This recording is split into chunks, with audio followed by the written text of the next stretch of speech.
This is Lilitu by Eric Gozer, Chapter 3, Part 2. Again, Lilitu is available from Amazon.com. The link is in the description below the video. Please click on that. It'll take you right to the site for the book. The first 4 chapters are free to read online or for download for the Kindle app, or Kindle for the PC. Please check them out. If you like them, please buy the book. Chapter 3, Part 2. Mike looked at the photo Linda had taken of their honeymoon in Greece. She had dark, tan skin and ink-black hair. Her lips were red, and her smile was the most beautiful he had ever seen. He stared at that photo and sipped on his scotch and puffed his cigar. "I didn't forget you, beautiful. I promise. I don't know how it slipped my mind, but I didn't forget you. I promise you that." Mike began to cry, tears streaming down his face. It made him feel weak and unmanly, and he hated himself for it. But he couldn't help it. It was like a dam had broken and all the water from some great reservoir was rushing down into the valley below, taking everything in its path with it. He couldn't stop his tears any more than he could stop a flood. This was the first year that he had thought of little Linda's birthday first. He didn't even remember that tomorrow was the day his wife died of a thromboembolism during childbirth. Was he forgetting her? He felt guilty that he moved away from her grave last year. She was buried outside of Los Angeles. But he wanted to give little Linda a happy birthday. He wanted to give her what all the other children had. So he moved away from the memories, away from where they first went on a date.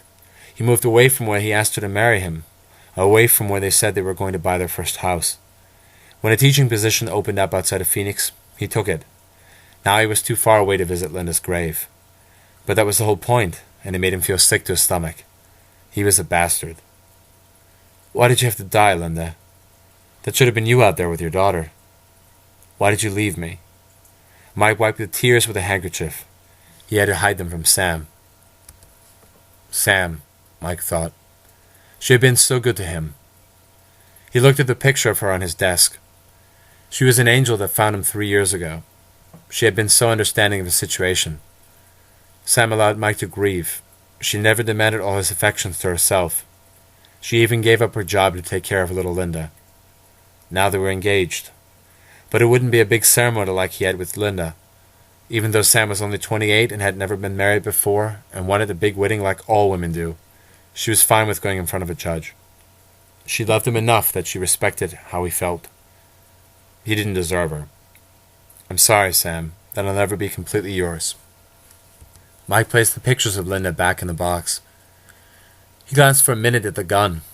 It was a gift from his father, a former Marine officer. There were days he had thought of using that gun, days when he placed it against his temple and wished he had the balls to do it.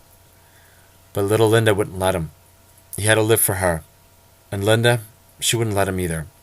He knew that she would be devastated, wherever she was. "Mike?" A voice came through the door. It was Sam. "I'm on the phone, baby." Another lie. "Okay, I wanted to tell you that Linda and I are going back outside." "Okay, I'll be right out." Mike could hear her footsteps going back down the hallway. He placed the box in the cabinet and poured himself one more drink. "I didn't forget you, beautiful. I didn't." Outside the sun was still bright, and the dry, warm air was comforting like a pair of familiar hands. Sam and Linda were back in the pool. Linda was wearing her swim armbands and was splashing around in the shallow end of the pool. Sam was sitting at the edge of the pool, her legs dangling in the water. "What are you ladies up to?" Mike asked. "Girl time," Sam answered.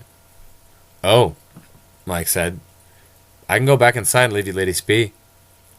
"Come and join us, Daddy," Linda said. "Is that okay with you?" he asked. "Well, maybe," Sam answered with a smirk. "How about I make you ladies some lemonade and then I'll join you?"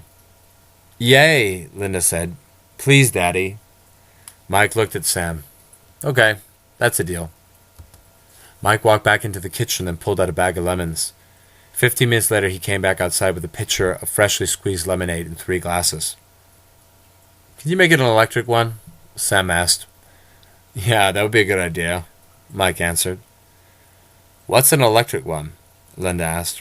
She was out of the pool drying off with a bright yellow towel. "That's something for adults," Mike said. "You always say that," Linda retorted, not satisfied with the answer. "You know, sometimes I think you're rubbing off on her," Mike said, looking at Sam.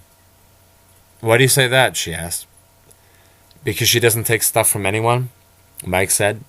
Stuff, Sam said, laughing. You mean Hey, Mike interrupted her, nodding toward Linda.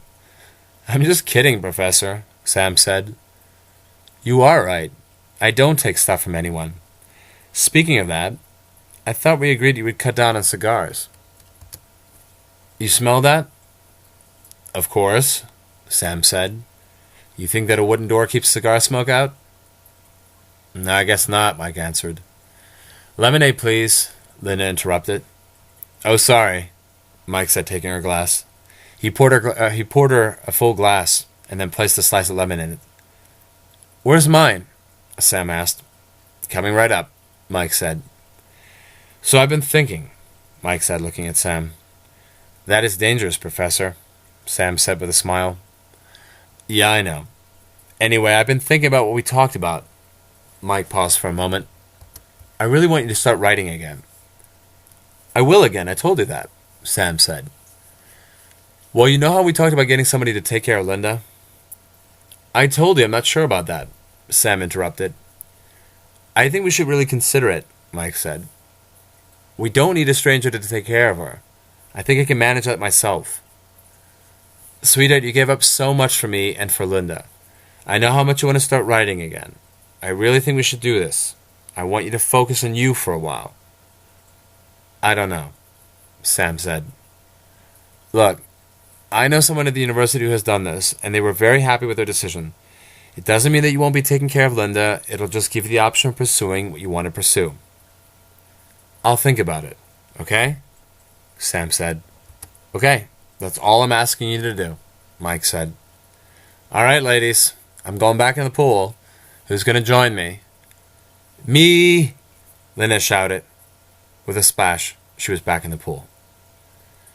That is the end of Chapter 3, Part 2. Thank you for listening to it. Again, please click on the link at the bottom of the video in the description. That'll take you to the site for the book on Amazon.com.